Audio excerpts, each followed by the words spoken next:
يا بني إسرائيل اذكروا نعمتي التي أنعمت عليكم وأني فضلتكم على العالمين. واتقوا يوما لا تجزي نفس عن نفس شيئا ولا يقبل منها شفاعة ولا يؤخذ منها عدل ولا هم ينصرون. وإذ نجيناكم من آل فرعون يسومونكم سوء العذاب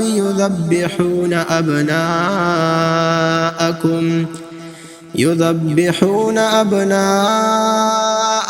ويستحيون نساءكم وفي ذلكم بلاء من ربكم عظيم. وإذ فرقنا بكم البحر فأنجيناكم وأغرقنا آل فرعون وأنتم تنظرون.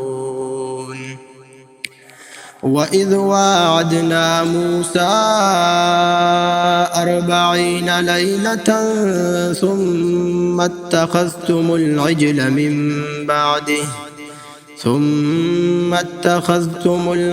من بعده وأنتم ظالمون.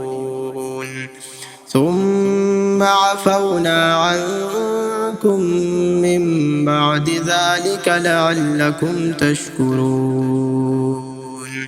وإذ آتينا موسى الكتاب والفرقان لعلكم تهتدون.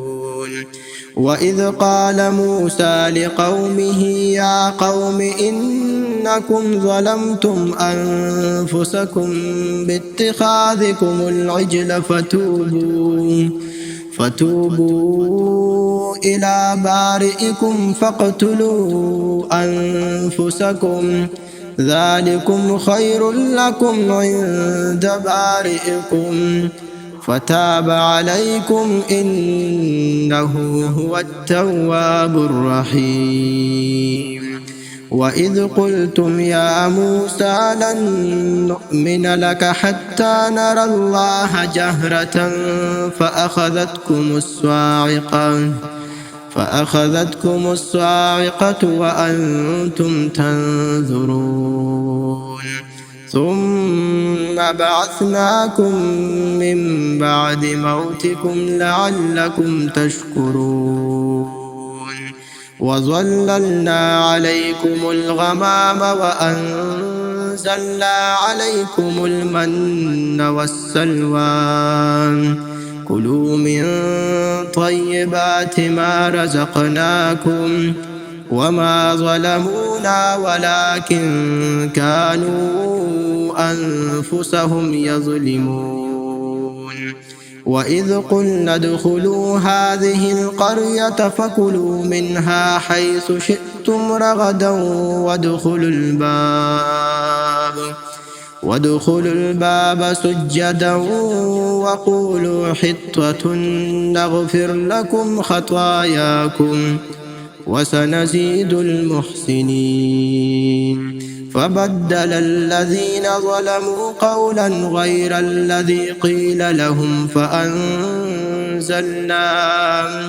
فأنزلنا على الذين ظلموا رجزا من السماء بما كانوا يفسقون.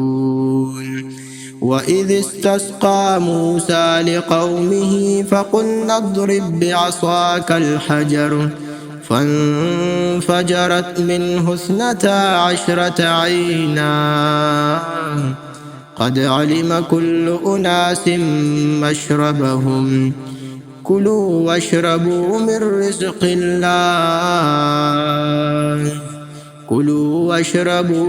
رزق الله ولا تعثوا في الأرض مفسدين.